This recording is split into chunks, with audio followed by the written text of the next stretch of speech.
PhonePe থাকিলে লাভ কৰিব 20ৰ পৰা 50,000 কৈ টকা। ফোনপে আছে নেকি আপোনাৰ? ফোনপে থাকিলে আছে এটা ভাল খবৰ।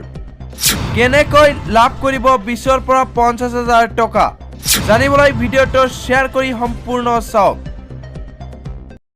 বেংকত লোনৰ বাবে আবেদন কৰিবলৈ বহুতো নথিপত্ৰৰ প্ৰয়োজন হয় আৰু নিৰ্দিষ্ট পৰিমাণৰ সুদ দিব লাগে। কেনেকৈ আপুনি ফোনপে এপত অনলাইনত বিনামূলীয়াকৈ ঘৰত আৰামত ঋণ ল'ব পাৰে। যদি আপুনি লোন ল'ব বিচাৰে তেন্তে নিশ্চিতভাৱে আজিৰ ভিডিঅ'টো চালে আপুনি লোন ল'ব পাৰিব। ফোনপেৰ পৰা লোন ল'লে আপুনি 45 দিনৰ বাবে সুদমুক্ত ঋণৰ সুবিধা লাভ কৰিব। লগতে ঘৰত বহি লোন পাব। কম নথিপত্ৰৰ প্ৰয়োজন। ফোনপেৰ পৰা ঋণ লোৱাৰ বাবে যোগ্যতাৰ প্ৰয়োজনীয়তা হৈছে আপুনি ভাৰতীয় নাগৰিক হ'ব লাগিব। আপোনাৰ বয়স 18ৰ পৰা 59 বছৰৰ ভিতৰত হ'ব লাগিব।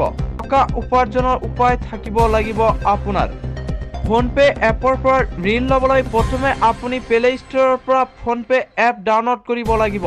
তাৰ পিছত মোবাইল নম্বৰেৰে লগইন কৰিব লাগিব আপুনি।